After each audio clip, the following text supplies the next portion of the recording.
Next जो है हमारे पास वो है इओसिनोफिल्स। इओसिनोफिल्स का जो डायमीटर होता है वो 10 से 14 माइक्रोमीटर डायमीटर होता है, यहाँ पे 10 से 14 माइक्रोमीटर डायमीटर होता है। तो यहाँ से हम देख सकते हैं कि इओसिनोफिल जो है वो रेड ब्लड सेल्स से काफी ज्यादा बड़ा है और ये न्यूट्रोफिल से भी बड़ा है। ठीक है, उसके बाद जो इसकी अमाउंट होती है वो नंबर में जो है ये लेस है। अगर आप इसकी साइज देखेंगे तो वो न्यूट्रोफिल से ज्यादा होगा, लेकिन नंबर में ये छोटा होगा इओसिनोफिल। तो इओसिनोफिल का जो जो क्या कहना चाहिए परसेंटेज है टोटल वाइट ब्लड सेल में से वो सिर्फ 1 से 3% है। और ये ज्यादातर किसमें पाया जाता है, ये लूज कनेक्टिव टिश्यूज में पाया जाता है। और म्यूकस लेयर किसकी, हमारी डाइजेस्टिव सिस्टम की, रेस्पिरेटरी सिस्टम की और लोअर यूरिनरी ट्रैक्ट के किसके अंदर पाया जाता है, उसके लोअर यूरिनरी ट्रैक्ट पे इओसिनोफिल्स पाए जाते हैं। उसके बाद ये इनका नंबर जो है इओसिनोफिल का वो बहुत ज्यादा बढ़ जाता है किसमें, अस्थमा में, मतलब क्रोनिक इन्फ्लेमेशन में। जहां पे इन्फ्लेमेशन क्रोनिक इन्फ्लेमेशन होती है तो उस जगह पे इओसिनोफिल बढ़ जाता है ताकि ये उस इन्फ्लेमेशन को कम किया जा सके। तो इओसिनोफिल जो होता है वो अस्थमा वाले पेशेंट में इओसिनोफिल जो होता है वो ज्यादा होता है। तो उसके बाद इओसिनोफिल्स के अंदर जो इसके अंदर large number of eosinophilic granules होते हैं। इसके बाद जो ग्रेन्यूल्स हैं, देखें हर जो ल्यूकोसाइट है या ग्रेनुलोसाइट है उसका अपना ग्रेन्यूल है। हमने न्यूट्रोफिल के अंदर कितने ग्रेन्यूल्स पढ़े, 3 ग्रेन्यूल्स। एक था प्राइमरी, सेकेंडरी और टर्शरी। प्राइमरी का नाम मेसोफिलिक और दूसरा कौन सा था हमारे पास, स्पेसिफिक और थर्ड टर्शरी। इसी तरीके से नेक्स्ट जो है वो है लार्ज इओसिनोफिलिक ग्रेन्यूल्स।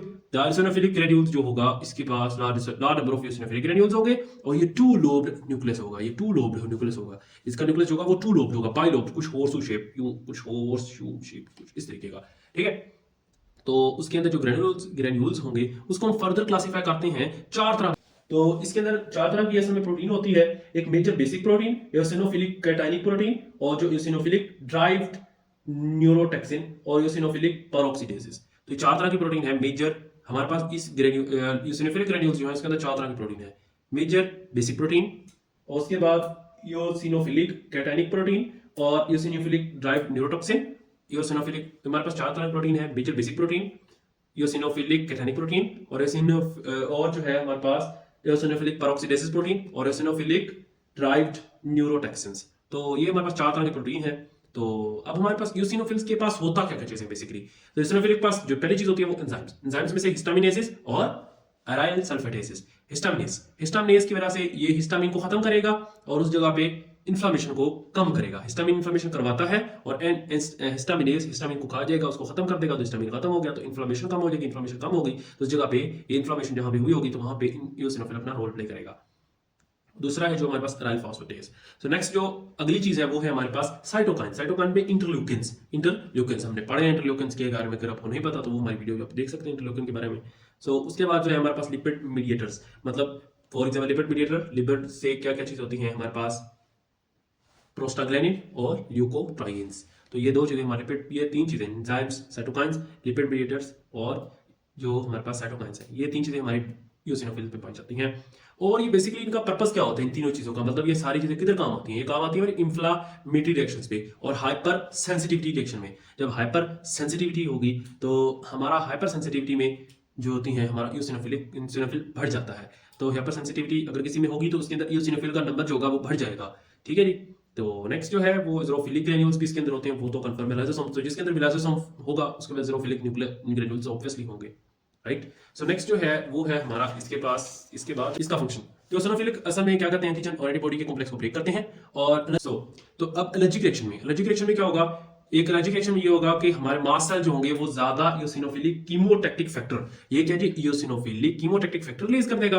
तो मास्ट सेल जब ज्यादा इओसिनोफिलिक कीमोटैक्टिक फैक्टर रिलीज करेगा तो उसकी इओसिनोफिलिक कीमोटैक्टिक रिसेप्टर के इओसिनोफिलिक कीमोटैक्टिक फैक्टर के नतीजे में इओसिनोफिल ज्यादा ब्लड सेल्स में से, ब्लड वेसल्स में से निकल के हमारा कनेक्टिव टिश्यू में आएंगे। तो हमने देखा कि एलर्जिक रिएक्शन में क्या होता है कि हमारे मास्ट सेल्स क्या करते हैं, जो इओसिनोफिलिक कीमोटैक्टिक फैक्टर रिलीज करते हैं। वो इओसिनोफिलिक कीमोटैक्टिक रिसेप्टर जो होते हैं, फैक्टर जो होते हैं, वो इओसिनोफिल ज्यादा रिलीज होता है, उसकी वजह से इओसिनोफिल ज्यादा रिलीज होता है ब्लड वेसल से कनेक्टिव टिश्यू में और कनेक्टिव टिश्यू में अपना वो रोल प्ले करते हैं।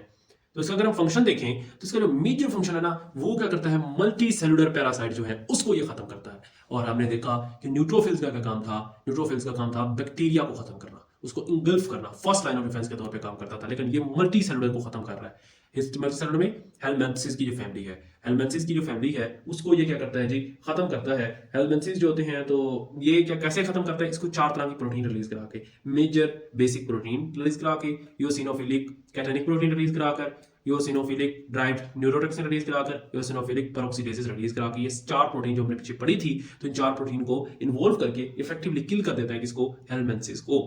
उसके बाद जो है हमारे पास, तो नेक्स्ट जो हमारे पास वो क्या चीज़ है, अब इसका फंक्शन है। तो फंक्शन बेसिकली इसका एक मल्टी सेलुलर, उसके बाद जो दूसरा फंक्शन है वो है मॉड्यूलेट द एलर्जिक रिएक्शंस। तो एलर्जिक रिएक्शंस को मॉडरेट करता है, मॉड्यूलेट मतलब कम करके रखता है। तो कम कैसे करेगा, ये साइटोकाइंस रिलीज करवाएगा और एंजाइम्स को रिलीज करवाएगा, और साइटोकाइंस और एंजाइम रिलीज हो जाने की वजह से ये क्या करता है, अपना फंक्शन प्ले करता है। फॉर एग्जांपल एंजाइम कौन कौन से होगा, हिस्टामिनेज। हिस्टामिनेज क्या करेगा कि हिस्टामिनेज की वजह से हिस्टामिन रिलीज होगा और हिस्टामिन को खत्म कर देगा। अराइल सल्फेटेज ल्यूकोट्राइन्स वगैरह को, जो लिपिड मीडिएटर्स हैं, उनको खत्म करेगा। उसके बाद फैगोसाइटोसिस, ये एंटीजन एंटीबॉडी कॉम्प्लेक्स को खत्म करता है, उसको मतलब इंगल्फ कर लेता है। और लास्ट में कंडीशन हमने थोड़ी सी पढ़नी है, वो है यूसिनोफिलिया।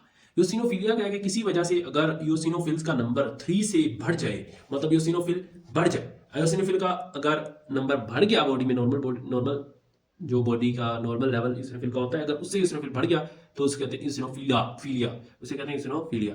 सो उसके हमारा ये कब बढ़ सकता है, ये एक तो हेलमिंथेस रिएक्शन में बढ़ सकता है, अगर किसी के अंदर क्या है, वर्म्स ज्यादा है किसी के एब्डोमेन के अंदर, तो उसके अंदर एसिनोफिल्स बढ़ा होगा। और एलर्जिक यहाँ पे पोलन जब एक्सपोज करेगा तो वो उस हाइपर सेंसिटिव हो जाएगा, हाइपर सेंसिटिविटी की वजह से एसिनोफिल का नंबर बढ़ जाएगा।